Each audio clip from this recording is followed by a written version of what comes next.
महाकालेश्वरं रुद्रं ज्योतिर्लिङ्गं नमाम्यहं। मृत्युञ्जयं महादेवं शङ्करं सुखदायकम्। ॐ महाकालाय नमः। ॐ कालकालाय नमः। ॐ ज्योतिर्लिङ्गाय नमः। ॐ लिङ्गरूपाय नमः। ॐ महालिङ्गाय नमः। ॐ महाभूताय नमः। ॐ भूतनाथाय नमः। ॐ आदिनाथाय नमः। ॐ आशुतोषाय नमः। ॐ अमृताय नमः। ॐ पञ्चवक्त्राय नमः।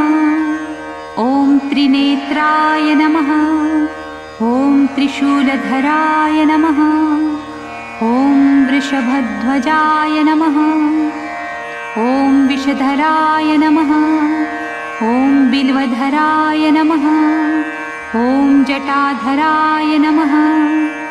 ॐ गङ्गाधराय नमः।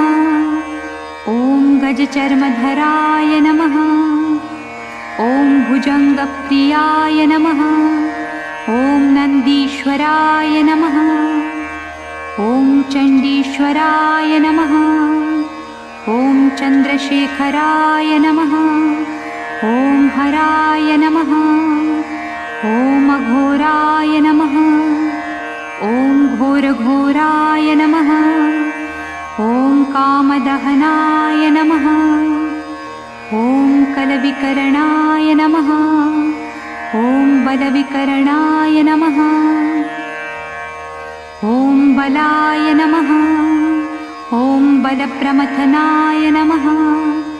ॐ सर्वभूतदमनाय नमः। ॐ शम्भवाय नमः। ॐ मयोभवाय नमः। ॐ शङ्कराय नमः। ॐ मयस्कराय नमः। ॐ शिवाय नमः। ॐ शिवतराय नमः। ॐ सर्वेश्वराय नमः। ॐ सद्योजाताय नमः। ॐ वामदेवाय नमः। ॐ तत्पुरुषाय नमः। ॐ महादेवाय नमः। ॐ महेश्वराय नमः। ॐ महामङ्गलाय नमः। ॐ नीलकण्ठाय नमः। ॐ निराकाराय नमः। ॐ दिगम्बराय नमः। ॐ दूषणदहनाय नमः। ॐ दक्षिणमुखाय नमः। ॐ तन्त्रेश्वराय नमः। ॐ मन्त्रेश्वराय नमः। ॐ यन्त्रेश्वराय नमः। ॐ योगेश्वराय नमः। ॐ सिद्धेश्वराय नमः। ॐ क्षितिरूपाय नमः। ॐ जलरूपाय नमः। ॐ अग्निरूपाय नमः। ॐ वायुरूपाय नमः। ॐ नभोरूपाय नमः। ॐ यजमानरूपाय नमः। ॐ सोमरूपाय नमः। ॐ सूर्यरूपाय नमः। ॐ आत्मरूपाय नमः। ॐ ब्रह्मरूपाय नमः। ॐ शक्तिरूपाय नमः। ॐ विश्वरूपाय नमः। ॐ विप्ररूपाय नमः। ॐ विरूपाय नमः। ॐ विष्णुप्रियाय नमः।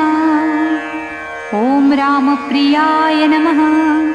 ॐ कृष्णप्रियाय नमः। ॐ भक्तप्रियाय नमः। ॐ डमरूधराय नमः। ॐ नटेश्वराय नमः। ॐ ताण्डवप्रियाय नमः। ॐ प्रलयङ्कराय नमः। ॐ महाभैरवाय नमः।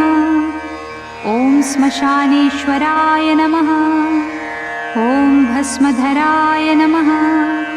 ॐ कपालीश्वराय नमः। ॐ रुण्डधराय नमः। ॐ मुण्डधराय नमः। ॐ त्रिपुण्ड्रधराय नमः। ॐ पिनाकहस्ताय नमः। ॐ यतिनाथाय नमः।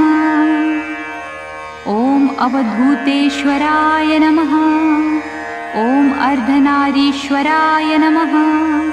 ॐ त्रिलोकेश्वराय नमः। ॐ उमानाथाय नमः। ॐ परमेश्वराय नमः। ॐ जगद्गुरवे नमः। ॐ विद्यावरदाय नमः। ॐ शाश्वताय नमः। ॐ शब्दरूपाय नमः। ॐ प्रणवरूपाय नमः।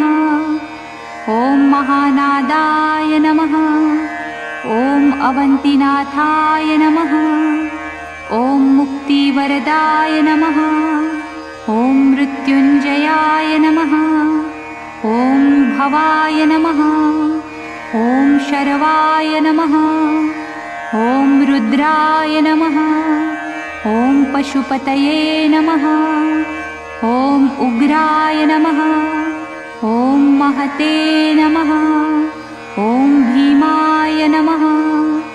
ॐ ईशानाय नमः।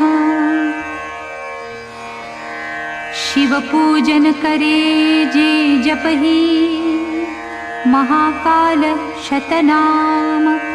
मन इच्छित फल पावहि, पार्वतीपति पाहि मां। सदा शिव महाकाल की जय।